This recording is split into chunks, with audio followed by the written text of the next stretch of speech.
Bonjour à tous et bienvenue dans cette partie introductive au framework Angular. Alors, Angular, c'est un cadre de travail. En anglais, on parle plutôt de framework, ok? Donc, c'est un cadre de travail JavaScript. Donc, en gros, en JavaScript très simple, on sait coder en JavaScript très simple. C'est-à-dire coder des interfaces avec du JavaScript, on sait le faire. Mais on sait le faire chacun à sa manière. Chacun peut décider du nom qu'il va donner à son fichier. Chacun peut décider de l'endroit où il veut ranger son fichier. Chacun peut également décider de la façon dont il veut écrire son code. Alors, cette façon de faire les choses jusque-là en JavaScript, ça rend les codes beaucoup difficiles à comprendre pour d'autres personnes. Imaginez que vous travaillez dans une entreprise et que vous êtes dans une équipe de développeurs. Le jour que vous ne serez plus dans l'entreprise, il faut que les autres développeurs soient capables de comprendre ce que vous aviez fait comme tâche, comme code, et pouvoir continuer sur le travail. Donc, cela était quand même un peu impossible quand on était uniquement avec du JavaScript. Donc, le cadre de travail, le thème cadre de travail signifie tout simplement qu'il y a des normes qui sont imposées qui vous permettent d'écrire du JavaScript et de pouvoir rendre votre code réutilisable. Et donc, du coup, ce cadre de travail est créé par Google et est publié en 2009. Le but de ce cadre de travail, bien sûr, d'une part, c'est de pouvoir écrire du JavaScript beaucoup plus structuré, mais au-delà de ça, c'est de pouvoir créer des applications clientes web. Donc, c'est des applications qui vont tourner dans les navigateurs web et rendront des informations aux utilisateurs. Je reviendrai après dans la prochaine partie sur le thème application cliente web et site web. Ok, je viendrai sur la différence, donc ne vous inquiétez pas.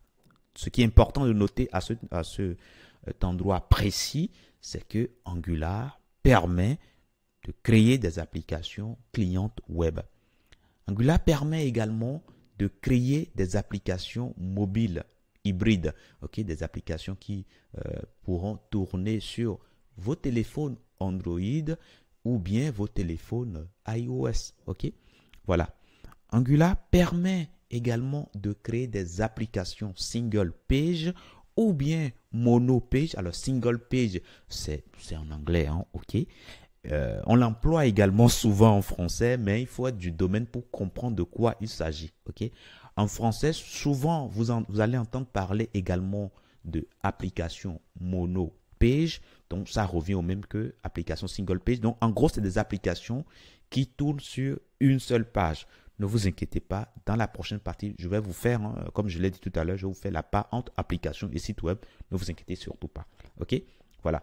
Donc, vous allez voir également en abrégé SPA, ça signifie tout simplement Single Page Application. Donc, voilà en gros ce que Angular nous permet de faire. Alors, aujourd'hui, il y a deux thèmes qui courent, le thème Angular et le thème AngularJS. Il est important que je puisse préciser la différence entre ces deux thèmes-là et ce que nous allons apprendre dans cette formation. Alors, au début, lors du lancement du framework Angular, c'est AngularJS qui était sorti, qui était sorti par Google. Et cela, c'était réalisé en 2009. Et voilà, ça a quand même bouleversé un tout petit peu le monde du web, de la programmation web. Et avec le temps, au regard des besoins des développeurs, Google a senti que AngularJS ne pourra pas faire le poids dans 10, 20, 30, 50 années au regard de l'évolution des besoins du marché. Et pour cette raison-là, Google a décidé de reprendre à partir de zéro. Bien entendu, à partir de zéro, mais en gardant ce qui était bon dans AngularJS. On recycle ce qui est bon et on corrige le tir. Donc, Google a décidé de reprendre tout et après l'avoir repris et l'avoir rendu public en 2017, il a préféré mettre le nom Angular simplement. OK? Angular.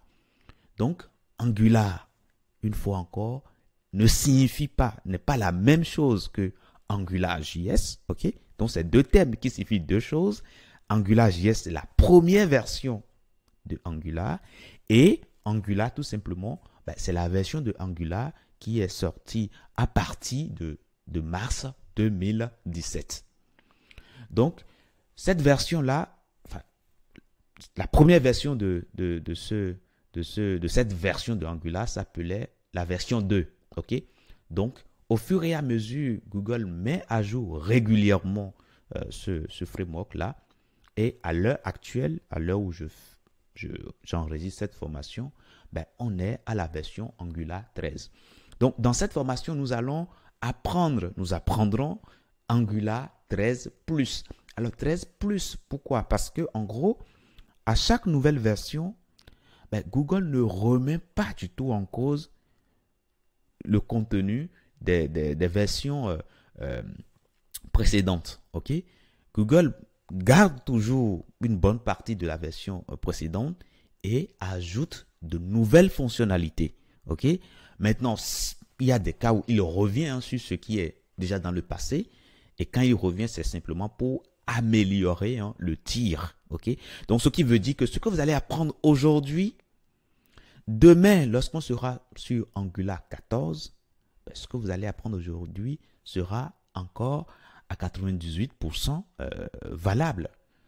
Sauf qu'il faudra aller encore recycler, vous recycler pour vous mettre à jour des évolutions ou bien des nouvelles fonctionnalités que Google a intégrées, a ajoutées au framework. Bien que dans cette formation, chaque fois qu'il y a de nouvelles versions, je reviendrai quand même et j'ajouterai des modules pour vous dire ce qui est apporté de nouveau. OK? Donc, voilà un tout petit peu cette différence-là qu'il y a entre Angular et AngularJS. Maintenant, Angular n'est pas le seul framework ou bien le seul framework du marché qui permet de créer des applications clientes web.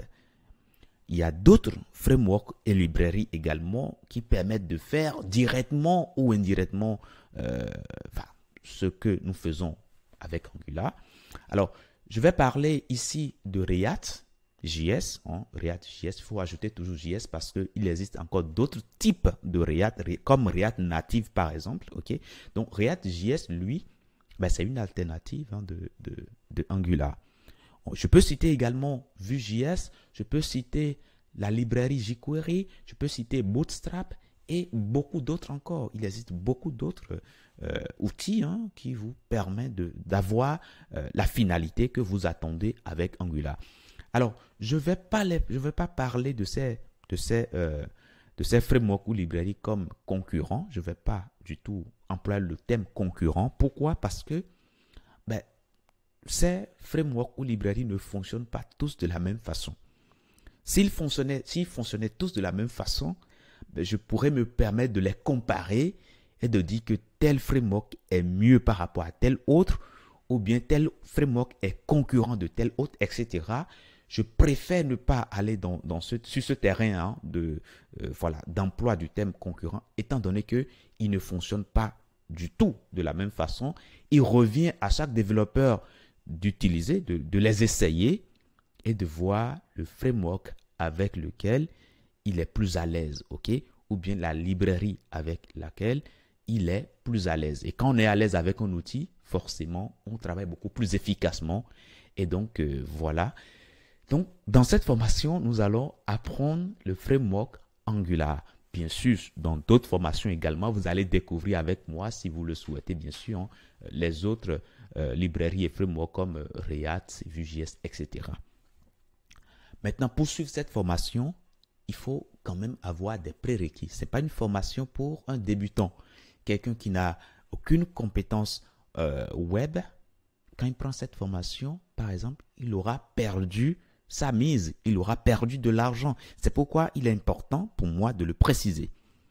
Alors, pour suivre cette formation, il faut avoir des compétences en HTML. Ok, c'est très important. Parce que ici, moi, je vais considérer que vous avez ces compétences-là et je ne vais plus expliquer pourquoi une balise P permet de créer un paragraphe, etc. Bref, je considère que vous avez toutes ces notions-là et je pourrai avancer tranquillement. Il faut également être doté des compétences solides en CSS. Ça, c'est très, très, très important puisque c'est avec le CSS qu'on peut gérer, comment dirais-je, la beauté du site web, pouvoir faire la mise en page à notre site web ou notre application web, ok, voilà.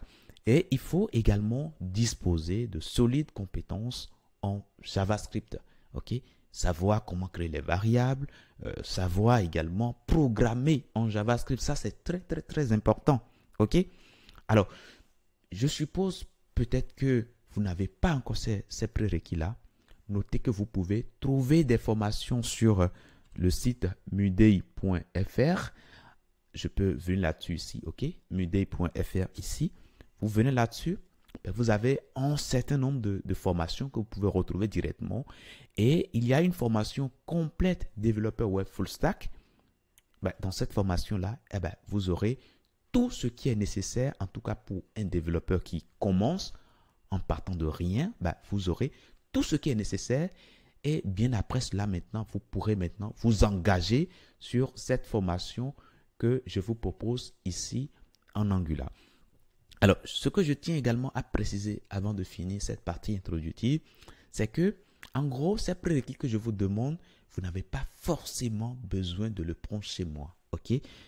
Voilà, vous n'avez pas du tout besoin forcément de le prendre chez moi parce que certaines personnes pensent que quand on parle des prérequis, c'est parce que le formateur veut se faire un peu de l'argent. Non, moi, ce n'est pas mon objectif. J'ai l'obligation en tant que professionnel, j'ai l'obligation morale de vous dire ce qui est nécessaire, ce qui est obligatoire également. Ok? Et ces prérequis sont obligatoires. Ok? Donc, que vous le preniez chez n'importe quel autre formateur, peu importe, l'essentiel, c'est que vous ayez ces compétences de base avant de venir sur cette formation. Et quand vous aurez ces compétences de base en venant dans cette formation, vous allez avancer très facilement, ok? Et vous allez comprendre les choses très rapidement. Voilà ce que je peux vous dire. Je vous dis merci et à tout de suite.